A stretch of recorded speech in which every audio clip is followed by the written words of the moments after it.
Thank you for staying with us. Preparations are already in top gear for the smooth transition of power from President Buhari's administration to President-Elect Bola Tinubu's administration.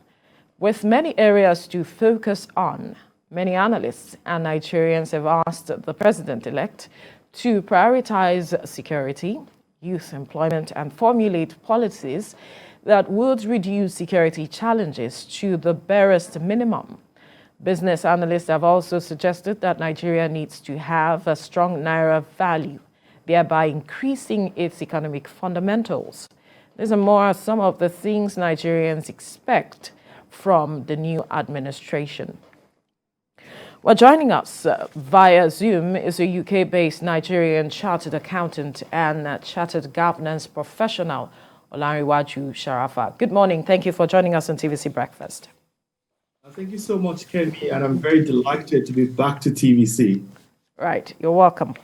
Now, there are a myriad of issues that are before the President-elect, and a majority of Nigerians say he has his work cut out for him. But let me begin from your constituency, talking about the economy and all of that. We have a huge debt burden, and we're talking about the fact that the current administration, through the president, is seeking another loan request, so to speak. I wonder how you see the coming administration addressing the matter of debt burden. Well, thank you so much, Kemi, for that question. First of all, I think it is important to remind our viewers that we are talking about Nigeria, the giant of Africa. And when we speak about the giant of Africa, we must also recognize that on a day like this, the 25th of May, is the International African Day, which means Nigeria must make us proud as a nation in whatever capacity, especially when it comes to governance and, of course, the ways and manner we direct the affairs of the nation. Therefore, issues around debt burden needs to be decisively tackled. The government of the Bola Tinubu must at least give to us the renewed hope when, when they talk about their campaign. They said they want to reassure us that the hope that has been lost will therefore come back and that they will reignite hope.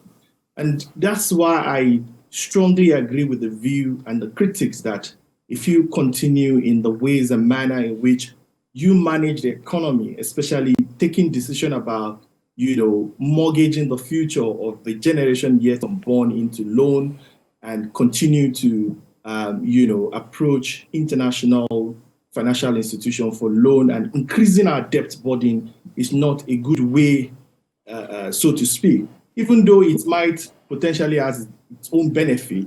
But we said that policies around, loan, debt servicing, and of course, needs to be critically reviewed by experts, making sure that these decisions are taken, bearing in mind the sustainability and the impact on the future generation. I just want to ask a follow-up question. This is Veronica, actually. When you say it has its benefit, talk to us how you mean when you're talking about benefit, and in specific terms, how would you want the government to critically address that? Well, you see, sometimes financial management and, of course, financial experts look at what we call cost of capital. Cost of capital is how much it's costing you to, take a loan, or how much it's costing you to use other people's money to do something that you would have ordinarily done with your own money. And if it turns around that, the cost of the loan in the long run has, much financial benefit to you as an individual, as a nation, then you would probably want to go for a loan rather than, of course, going for, using your own. And of course, when you look at all of these, financial or monetary policies, it has a lot to do with our international trade, netting off, foreign exchange, and also controlling, of course, also managing your international relationship with, foreign investors and, of course, with foreign financial institutions. So it's going to be nonsensical to say that the government should not think around loan, because, of course, it has something to do with some financial policies. But we're saying that there has to be adequate communication, there has to be critical and, of course, technocrat financial experts, convincing the nation or convincing the citizen that our decision is in the right direction, and that will bring about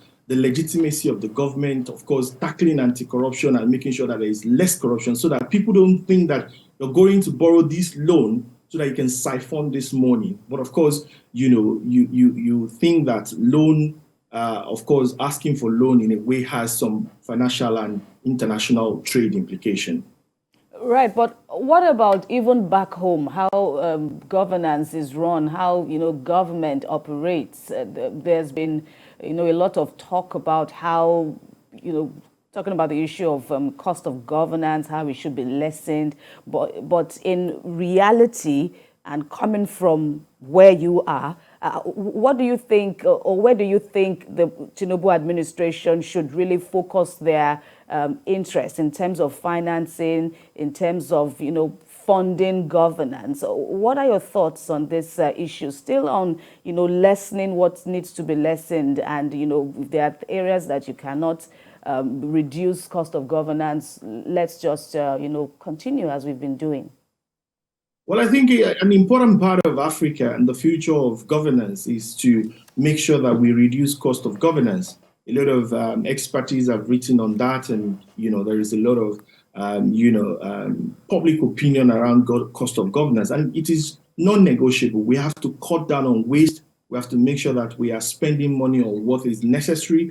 We have to make sure that the way we run our governance and the way our governance arrangement is structured is sustainable.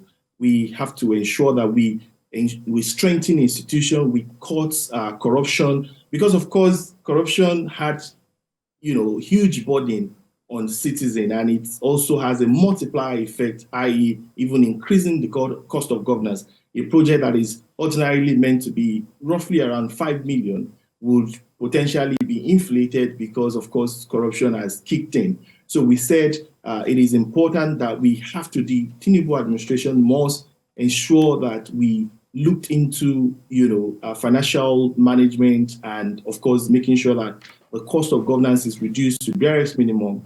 And I believe that within that context, there is a lot of thinking to ensure that the incoming administration consolidate or perhaps even fuse some institution to preventing replication of duties and functions where possible. Now, the image of the naira and its value is another matter before a majority of Nigerians that are hoping that something will be done to addressing that. And we also see the matter of inflation rising despite government's policies here and there to addressing that. How would you want the incoming administration to handle that matter? Yeah, thank you so much, Veronica. What I think I should use to set a background around this question is that we need to recognize that nation has sovereignty of power. They have the right to their own flag.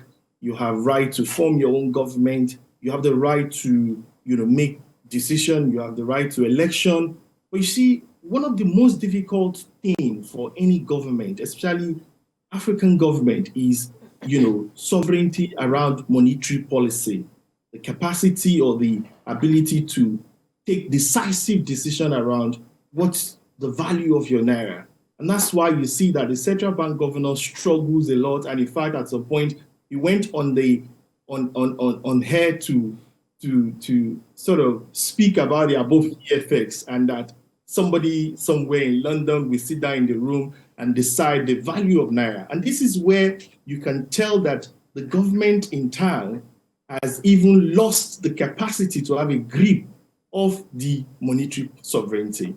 So, of course, you can have the power, the ability to do your own election, to change government, to do policies and all of that. But sometimes monetary policies, which, of course, help to kind of decide what is the value of naira, especially compared to foreign currencies and all of that, has a number of factors, including international trade, has a lot to do with monetary policy. But I think the new Tinubu administration government must pay a huge attention to, that making sure that all hands are on deck, a lot of expertise, collaboration, of course, again, it comes back to corruption. Corruption has a role to play when we talk about the price or the value of nairas, where people do round tripping. You can never have a grip of the naira, where people, are dishonest, where the monetary policies are failing, then it will be hard to have a grip of the naira. So we said Tinubu administration must pay a huge attention to this as well. All right, and then there's also the issue of banning or calling for a tighter ban on importation of luxury items, for example. Where do you think, or how do you think we can tighten this? Because there appears to be a gap. There is also the issue of enforcement of the ban on importation of these kind of items to further strengthen the economy, and all the other gains that analysts have said this would bring to the country if it is well utilized. Well, it's a case of making sure that we achieve the aspiration of the African Union, especially that which connects to the 2063 agenda, which suggests that Africa as a nation should, perhaps limit its reliance on foreign trade and, of course, limit its reliance on, international, trade, and, of course, power the Africa, ignite the African vision such that we can produce ourselves, we can rely on ourselves without necessarily relying on foreign goods, and of course, bringing in self-determination, economic freedom, progressing, and of course, collective prosperity that would lend itself to making sure that we succeed. So I believe that it is right a time to start to think about our own, the Nigerian that we want, such that we can produce even toothpick from our own Nigeria without necessarily importing such thing. It has a long way to do with our monetary policy. We control the value of Nigeria. Now, the president-elect has said that he will be focusing on industrialization. I wonder what you see or how you can picture that changing the economic situation in Nigeria. How do you see that changing the economy of Nigeria? Well, it's about, leading us to prosperity. It's about making us a wealthy nation. It's about ensuring that we can at least have our own, wealth as a nation, or perhaps advance the natural resources that God has given to us as a nation. And more importantly, I think what the president is trying to do, what the president-elect is trying to do is to perhaps mirror his administration or replicate his success while he was the governor of Lagos, where he created several, institutions to create jobs for the youth. And I think industrialization in that manner would perhaps looking at taking Nigerian towards or helping Nigerian to advance toward the fourth industrial revolution, creating job opportunity for the youth, and of course, creating that means that can lend us to national prosperity. Right. And well, as a follow-up still, of course, the economy is an obvious way to focus on. Talking about investor confidence, for instance, now that's where I'm headed in this question. How you think this is going to be boosted, amidst the challenges already, how investor confidence will be boosted under the Tinubu administration. What do you think? Well, when we speak about investor confidence, I think the starting point here is that the Tinubu administration must first of all look out for legitimacy. It must ensure that it can at least give the confidence to investors or foreign investors that the existing government or the incoming administration is such an administration that is legitimized by the entire Nigeria, in which case we're looking at the outcome of the Supreme Court. Now, once legitimacy is achieved, the next thing is to at least ensure that there is national unity such that we can have the atmosphere or a conducive atmosphere for foreign investors to come in, thrive, and succeed. Because that will lend itself to at least, common goal, common purpose, and common aspiration to achieve a prosperous Nigeria. Now, when your goal is aligning with mine and is aligning with yours, or is aligning with a Yoruba man, Igbo man, and Hausa man, then there is likelihood that we can all be our own security watch and ensure that there is peace among ourselves, or peaceful coexistence among ourselves. And that will help to increase, of course, reduce insecurity, or that can be a strategy to reduce insecurity, because no investor will come into the country if Nigeria is not secure. Indeed, because that was going to be the next question for me, talking about if we are addressing matters of security, economy rather, security is at the heart of any matter that we want to achieve as a country. And I am wondering how you want to see the administration tackle this issue of insecurity such that we can win the confidence of investors? Well, you see, insecurity can be tackled first by, building or perhaps supporting the morale of the security agencies. It's very hard to achieve, a secured nation when the morale of the security agencies are extremely down. So the incoming administration must at least ensure that they can boost the morale of all the security agencies with all the necessary strategic means available to them, including engaging all the security outfit and all the security architecture we have in Nigeria. We have to also improve in our intelligence gathering, which includes, ensuring that we can, release source, all the gadgets that can help us to at least secure and save our nation. But again, I think the incoming administration is somebody, or the incoming administration or the president-elect is somebody that believes a little bit around, state policing. So we might, or, he was silent around when issues around the Amotekun and all of that came on board. But I look forward to how he's likely to, think around state policing and engaging more of the local obas and barest to see how we can, secure ourselves within our own immediate community. Yeah, and I'm talking about the barest and the roles of traditional rulers. We ladies here we also spoke about that. They are also raising their own list of expectations from the incoming administration.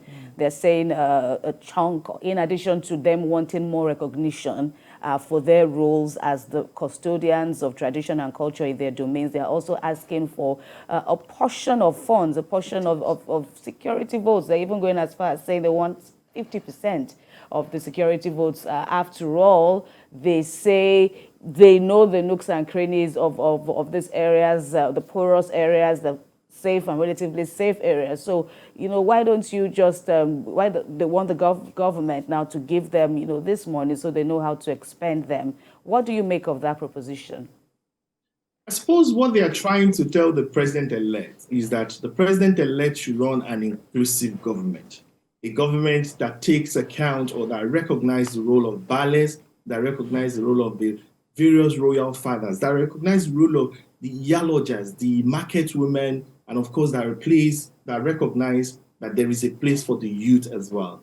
So I think they are in the right direction, but not necessarily to come out by way of security vote, but by way of ensuring that the new government can, or the incoming administration can run an inclusive government that policies can, recognize the impact, or government policies can, appreciate the role of traditional rulers, the role of iyalojas, the role of market women, the role of youth, and ensuring that they are carried along and not left behind in whatever the government is going to do. We saw one catastrophe policies, which was the naira redesign policy, which almost crumbled all the success of the outgoing administration. Such policy is a policy that did not, factor in the impact of the ordinary citizen. And that's why we said that you have to restore trust in citizens as far as the incoming administration is concerned.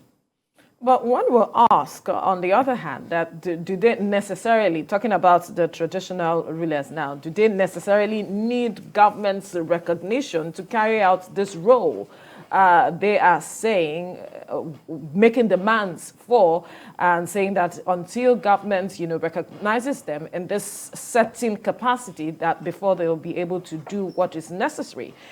one expects that they occupying that stool, they should take responsibility without even the government coming in. So, and then there's also the aspect of some of these persons have been fingered as being part of some security challenges in some localities. How do we manage all of these complexities while we're also looking at finding solution?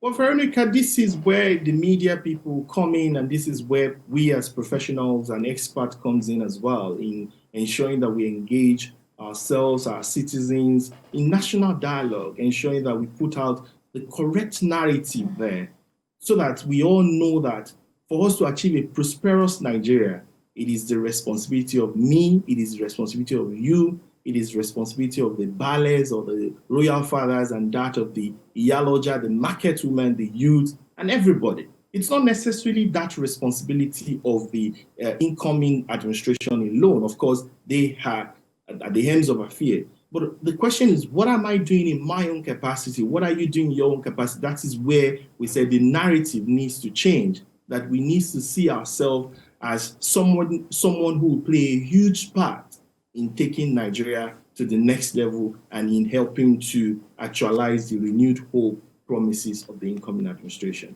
All right. What do you make of the present crop or style of our fiscal federalism? For example, of course, there is a louder advocacy for local government autonomy.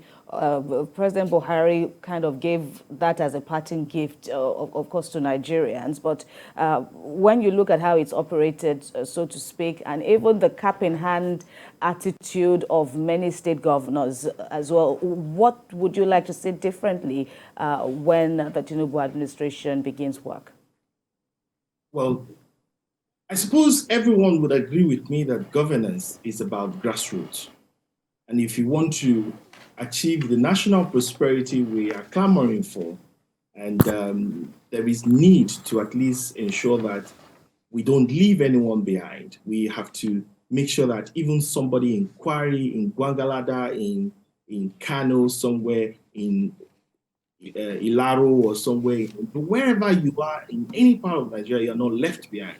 And to achieve that objective, we have to pay a huge regards to the role of the local government chairman, local government autonomy, and making sure that, somebody who is at the lowest level of the, or perhaps anywhere you are in the nation, you must feel the benefit and the dividend of democracy. And that's why people like us will continue to also implore this incoming administration to enhance or to ensure that the local government autonomy is something that sees the light of the day. Right. The incoming administration, through the president-elect, has said that he is going to have a government of national competence, as against what a lot of persons would have expected or called national unity. And so I wonder what you are looking forward to with regards to his appointments, the persons that will occupy key positions like the economy, security, education, and also manage the policies with regards to the central bank. What are you looking forward to? Well, Veronica, I don't have a short expectation, and I have a reason for saying that. Right. I suppose at the Chatham House, where the president gave his speech, he was asked some technical question, and he stylishly passed those questions to the various entourage who was on his team at that event. I suppose his style is to have the capacity to pick the best hand, and he's very good at discovery. He discovered the former FRS boss, the person of Mr. Fowler, who did great job in Lagos State to achieve, very huge IGR at the LRS before he moved to FRS. So I think he's someone who can do a great talent hunting.